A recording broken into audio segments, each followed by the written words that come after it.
esta diapositiva, así que van a tener suficiente material de dónde leer y dónde estudiar. Y esta es la manera en que hemos dividido esta parte y la manera cómo vamos a realizar el desarrollo de la clase. Primero vamos a ver, hemos visto la gravimetría, ¿no es cierto? Y eso en la siguiente clase van a ser problemas de aplicación. En la volumetría, en esta materia lo vamos a dividir de esta manera: volumetrías de neutralización ácido-base, volumetrías de precipitación. Esta es la más conocida, neutralización ácido-base. Volumetría de precipitación, se forma un precipitado que tiene un color determinado que sirve para identificarlo. La complexometría es la formación de un complejo. Generalmente los iones metálicos forman un complejo, con un acomplejante. El ion metálico generalmente es un metal de transición, como el cobre, la plata, el oro, el cadmio, el zinc, etc. Y el complejante, como hemos visto en la primera parte, puede ser neutro como el agua o el amoníaco, o puede tener cara como los haluros, fluoruro, bromuro, yoduro, fluoruro, cianuro, sulfocianuro, etc. Y la volumetría redox, que son reconocimientos que se realizan mediante reacciones de óxido-reducción, donde, bueno, se necesita un oxidante y un reductor, por supuesto. El analito y la solución titulante. El analito se coloca acá en el Erlenmeyer, ¿no? En el Erlenmeyer, y la solución titulante acá. La solución titulante o solución valorante, o simplemente valorante, ¿no? ¿Ya? Este es nuestro reactivo. Este sirve para determinar la concentración del analito acá en esta muestra. Después, aspectos generales de volumetría, hay la disolución estándar, una valoración directa, dice, y la valoración por retroceso. Las disoluciones estándar son aquellas disoluciones que han sido comparadas. Es un reactivo de concentración conocida, como indica acá. Es una solución estándar, se llama aquella que ha sido comparada con otra solución cuya concentración es bien conocida, y además es una solución muy estable. Cumple ciertos requisitos, como vamos a ver enseguida. La valoración directa viene a ser esta que vemos acá. Dice el titulante, acá o valorante, aquí el analito. Y la valoración por retroceso es cuando aquí utilizamos un exceso del valorante o del titulante.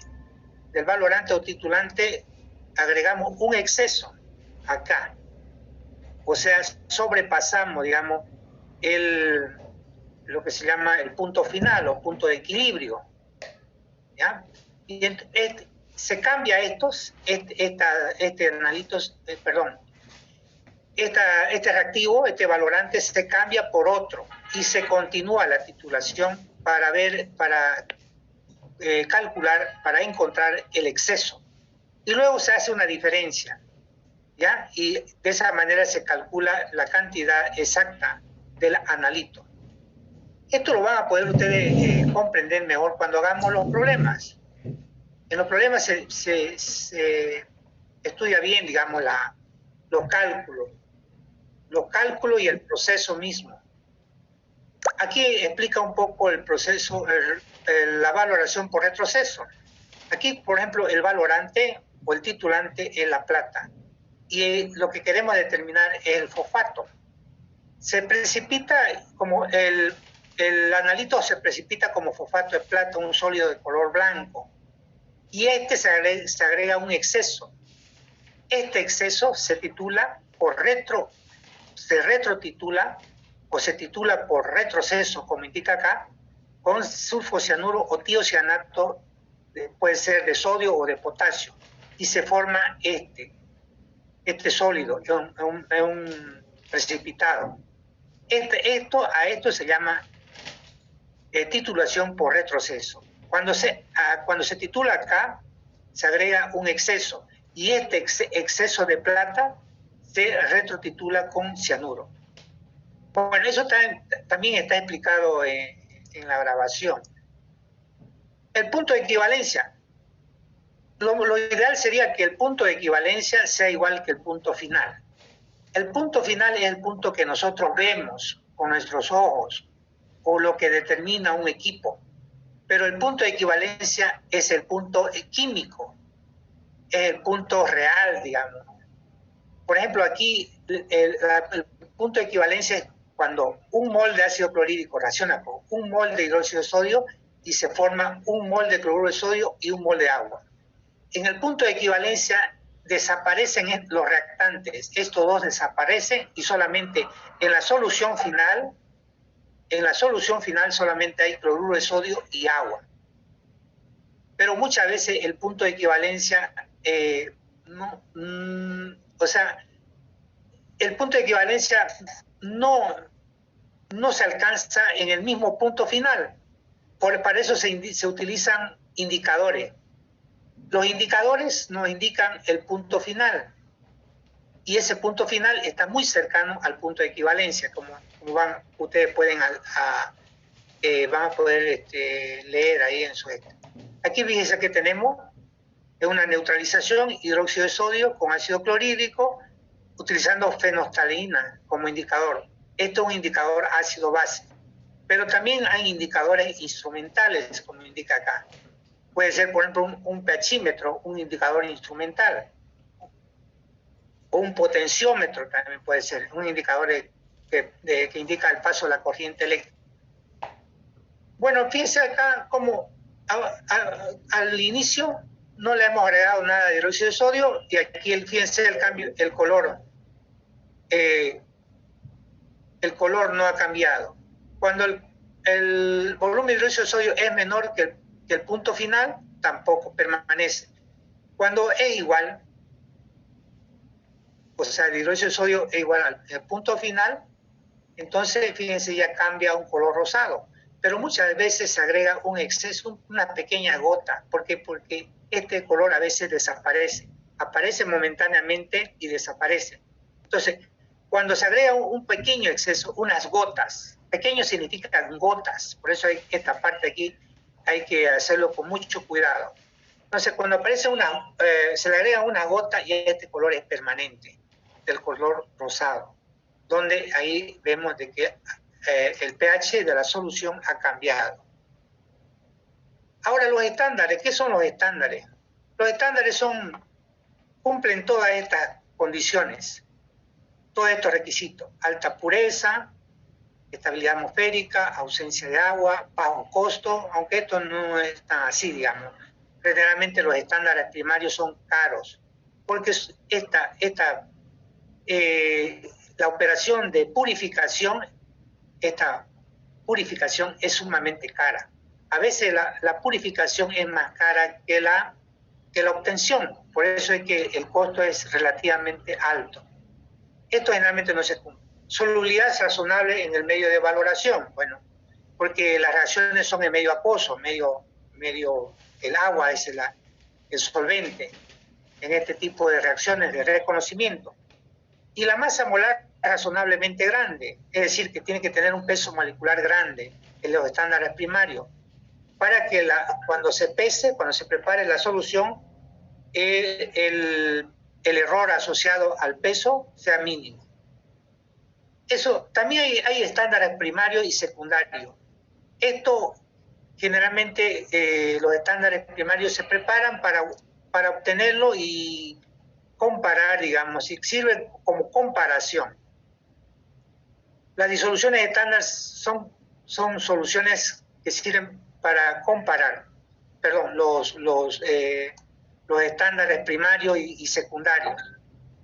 Y disoluciones estándar es la que se ha comparado. Por ejemplo, una disolución estándar de nitrato de plata es la que se ha comparado con otra solución, ¿ya? Se ha comparado o se ha titulado con otra mediante una reacción qué sé yo, de formación de complejo o una reacción de precipitación, como vamos a ver posteriormente en los métodos de Moore, de Fayán y otros métodos. El estándar secundario es un compuesto cuya pureza ha sido determinada por los estándares secundarios, por supuesto que ya los requisitos son menos, no son tan exigentes como en el caso de los estándares primarios. Pero fíjense que más o menos son lo mismo. Suficientemente estable, dice, ¿no? Estable, tiene que ser suficientemente estable, tanto en soluto como en solución, reaccionar rápidamente con el analito, reaccionar de manera completa o más o menos completa con el analito, experimentar, tiene que ser un estándar selectivo. O sea, la reacción tiene que ser selectiva, o sea, tiene que reaccionar con uno o dos analitos, digamos, no tiene que reaccionar con más de dos, porque ya no sería una disolución, un estándar ni primario ni secundario. Aunque hay estándares secundarios que sirven no solamente para preparar soluciones estándar de un solo analito, sino de dos hasta de tres analitos, como vamos a ver posteriormente. Las soluciones titulantes son las que utilizamos diariamente en el laboratorio. Son preparadas en el laboratorio a partir de reactivo PA. Reactivo PA significa para análisis. No son los mismos reactivos que se utilizan en la industria, por ejemplo, a nivel industrial o comercial. Estos son de mucho más elevada pureza, por eso es que son caros. Significa para análisis o pro análisis. ¿Ya? Cálculos volumétricos. Bueno, en los cálculos se utilizan, primero, como ustedes saben, tienen que igualar la ecuación. Es importante saber igualar la ecuación porque si está mal igualada la ecuación química, producto de la reacción de reconocimiento, entonces todo lo demás, todo lo que hagan, no está mal. Por lo tanto, primero tienen que saber igualar la reacción, sea de precipitación, de formación de complejo, una reacción redox, ¿no? O reacción ácido-base, tienen que saberla igualar, estar bien igualada, la primera condición. Y las concentraciones que se utilizan generalmente la concentración molar, molitro, ¿no? O bien también la concentración normal, son las dos concentraciones que se utilizan en los cálculos volumétricos, donde la normal es el número equivalente del reactivo por litro de solución, ¿no? Número de equivalente o equivalente gramo que llamamos nosotros también, equivalente gramo del reactivo en un litro. Y esto es mol en un litro también de solución. Bueno, aquí hay otro método otra clasificación de los métodos volumétricos. Volumetría ácido-base o de neutralización, volumetría de precipitación, ya lo hemos visto anteriormente, ¿no? Volumetría de formación de complejos y la volumetría de óxido-reducción. Son los cuatro tipos de métodos volumétricos, dependiendo del analito, ¿no? Bueno, alguien está ahí jugando está invadiendo espacios privados, fíjense esto. Volumetría ácido-base o de neutralización. Es que no se lo rayo porque el asunto es que esto ya lo tienen ustedes grabado. Pero estoy haciendo una repetición. La volumetría ácido-base, ya hemos visto, es un ácido o una base fuerte o débil, o un ácido o una base. Bueno, puede ser ácido, base fuerte. Ácido fuerte, base débil. Ácido débil, base fuerte, o ácido débil y base débil. Entonces, son los cuatro tipos, digamos, de titulación por neutralización. Ahora, aquí hay algo que es importante decir. En las valoraciones ácido-base, son siempre ácido fuerte o base fuerte. Se utilizan como soluciones estándares, ácido fuerte o base fuertes. Los más comunes que están aquí, fíjense, ácido clorhídrico, que es un ácido fuerte, perclórico, sulfúrico, Y entre las bases fuertes tenemos hidróxido de sodio e hidróxido de potasio. Los ácidos y bases débiles nunca son utilizados como reactivos estándar. Esto es importante. Los ácidos y bases débiles nunca son utilizados como reactivos estándares. Bueno, esto es lo mismo que dijimos anteriormente.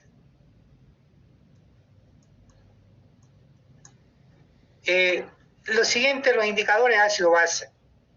Hasta aquí están explicados en la grabación que yo le he subido al Drive.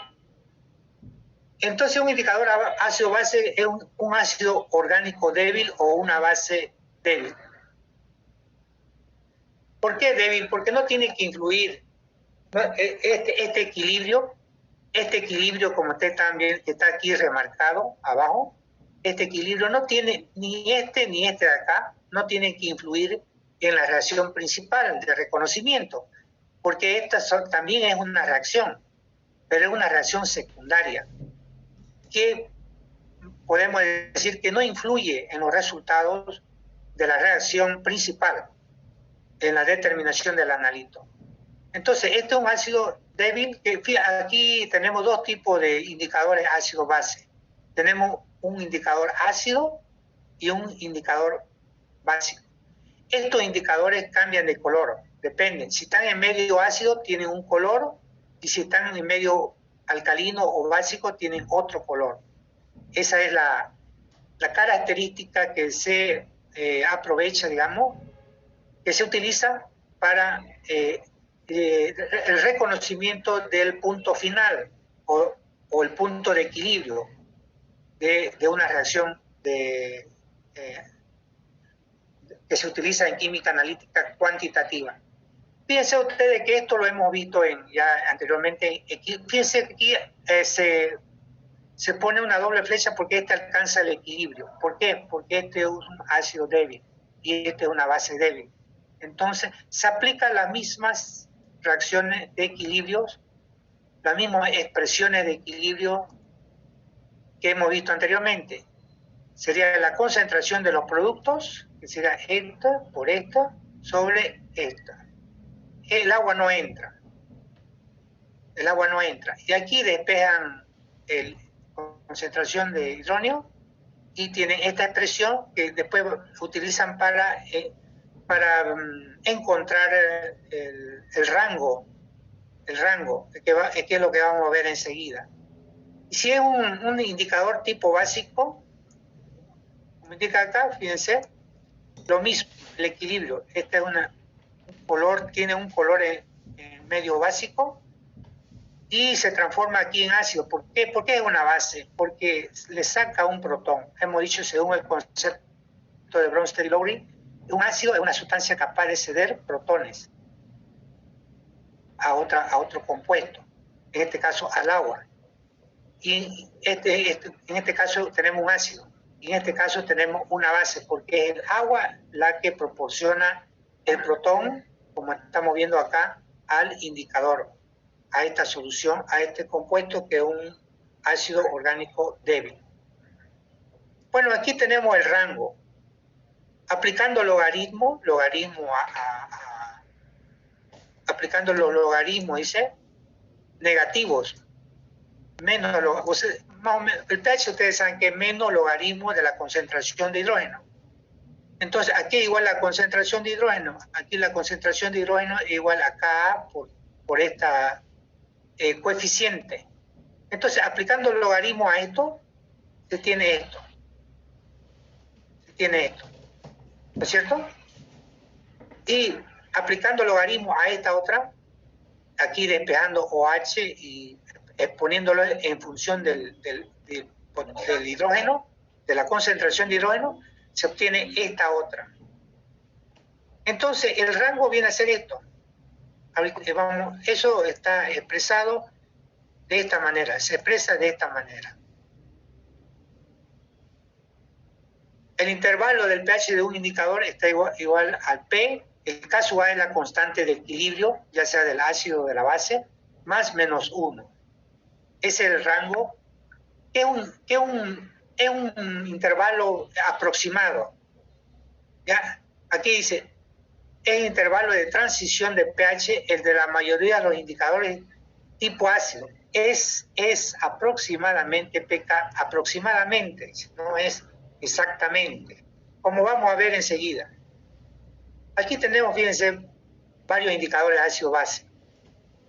Azul de timol, etcétera, etcétera. Profenol, fenolftalina, que es la que más conocemos nosotros.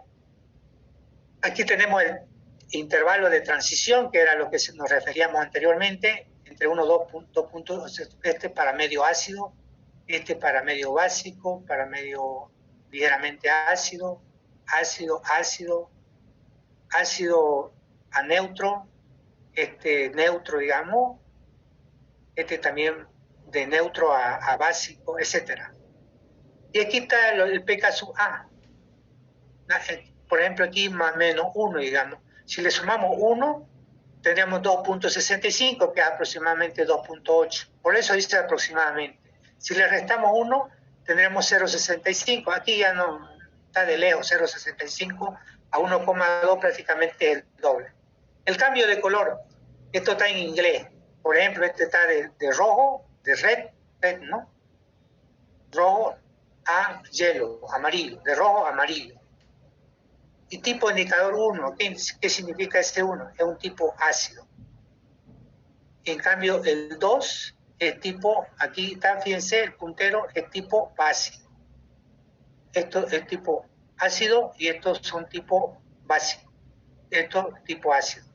En el caso de la fenolftalina tenemos el viraje de incoloro. Este C significa incoloro. De incoloro a rojo.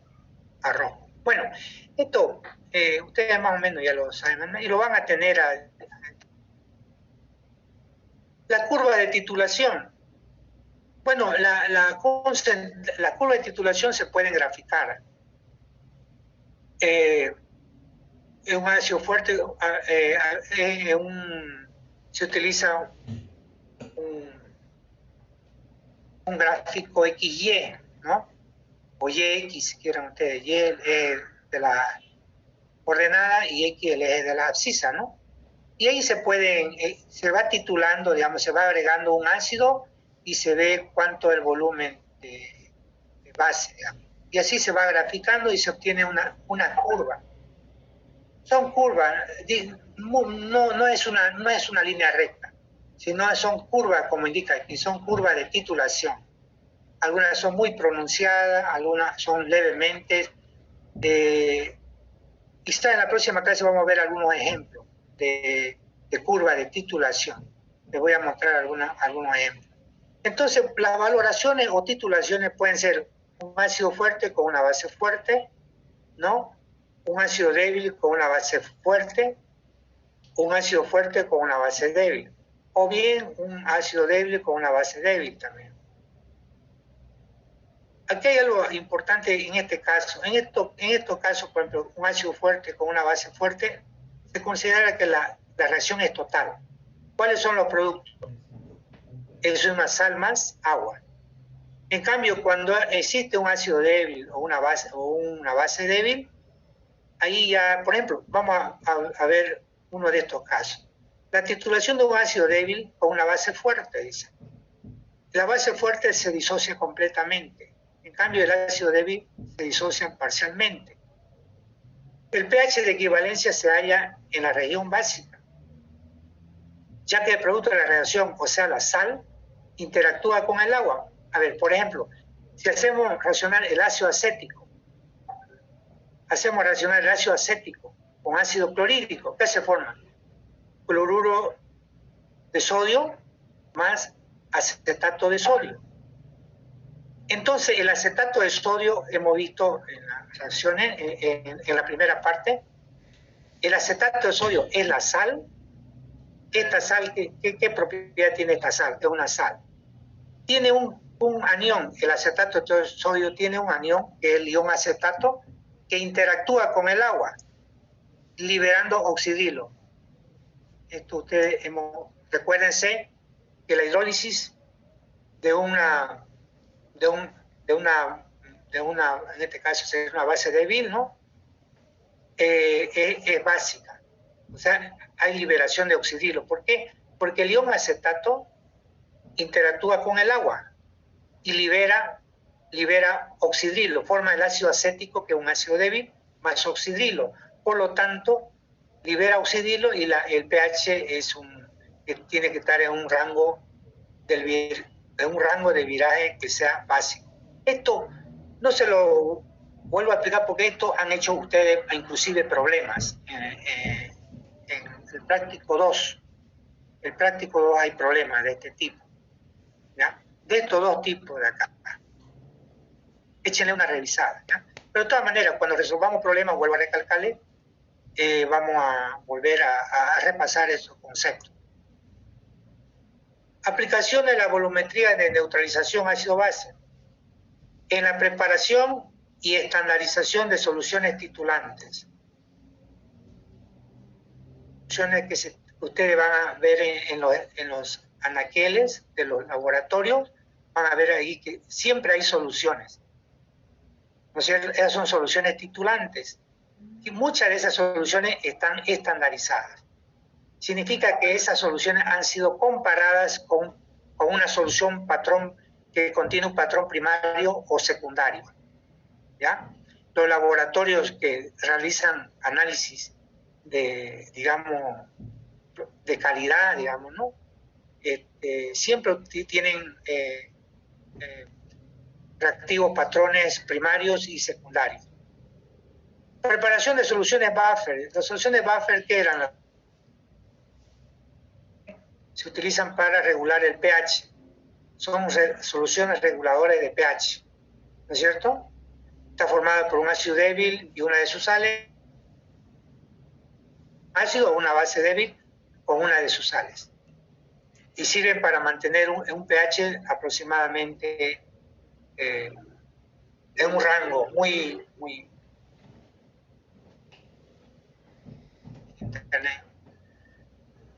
determinación acidimétrica, alquilimétrica. También vamos a hacer reacciones de este tipo. Hay cálculos. Mezcla de con lo anterior. ¿Ya? En esta de carbonato de potasio, etc. Determinación de elementos, método de nitrógeno, entre otros. Pero estos se utilizan más en química orgánica. Por ejemplo, nitrógeno en sustancias, en material, en alimentos. Hay una relación directa entre el nitrógeno con el amoníaco o el amonio que se genera, porque ustedes saben que las proteínas tienen nitrógeno. El componente principal de la proteína es el nitrógeno. Volumetría de precipitación. Aquí están viendo un precipitado que se forma. Ya aquí, si bien un tubo de ensayo, no es un LMI, pero se ve que se forma un precipitado amarillo. Una de las variantes de los métodos volumétricos es la volumetría de precipitación de la solución titulante, o sea, lo que está aquí en la bureta. Entonces, el analito que está aquí con el titulante que está acá forma una sal.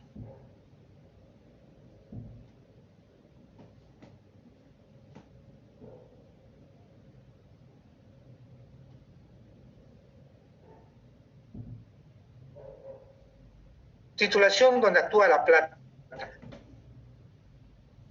Hay un método que se llama argentometría, pero acá no se le llama así, se le llama de otra manera, como vamos a ver, el método de Moore, el método de Vollard, el método de Fahans. Son los tres métodos que vamos a ver. La curva de titulación es una gráfica, bueno, aquí no sé qué dice, en función del volumen del titulante, es decir, de la concentración del plata en función del volumen del titulante. ¿No? El método de Moore. El método de Moore, como indica acá, se forma un precipitado de colorido. Aquí tenemos, por ejemplo, la determinación de haluros. Precipitado blanco, por ejemplo, con cloruro, bromuro, yoduro. Blanco con cloruro, crema con bromuro. Reacción del indicador. Acá tenemos una reacción en la cual el nitrato de plata, porque este ion viene del nitrato. Con el cromato, puede ser cromato de sodio, de potasio. Lo ideal es que sea no lo ideal, sino lo que tiene que ser es que este cromato tiene que ser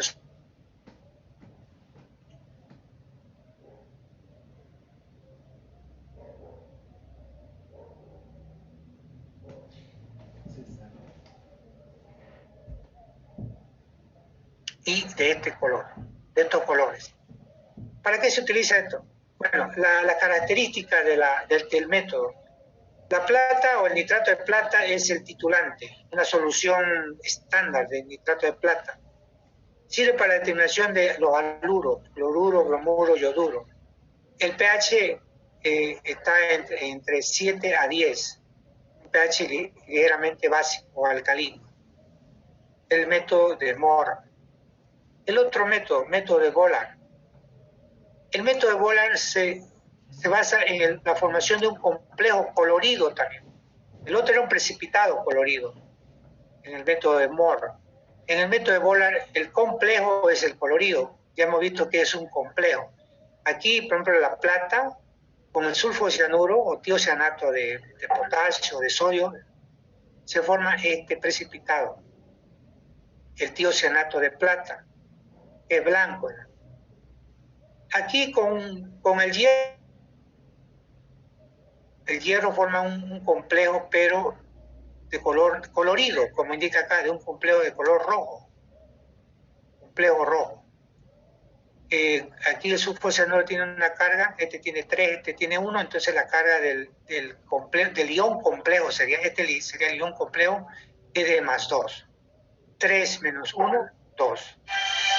Es un complejo de color.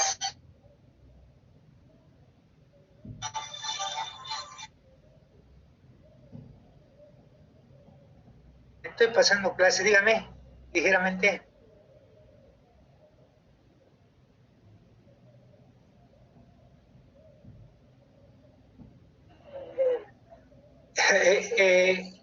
Ya me metí dentro de... ¿Ya? Ok, listo, ya está luego. Disculpa, su compañero a veces llaman y bueno, pide apagar. La titulación es con plata, la titulación de la plata es con sulfocianuro de potasio, porque la idea es que formar complejo. Y el complejante aquí sería este de acá, es el complejante o acomplejante. ¿Ya? Sirve para la determinación de la plata. El pH de trabajo es de menor a 7, o sea, ligeramente ácido, no muy ácido, ligeramente ácido. Enseguida, de aplicación de estos diferentes métodos. El método de Fajans, acá se forma precipitado, pero en el precipitado se le agrega un indicador de absorción. Significa que este indicador queda absorbido en la superficie del precipitado, como indica acá.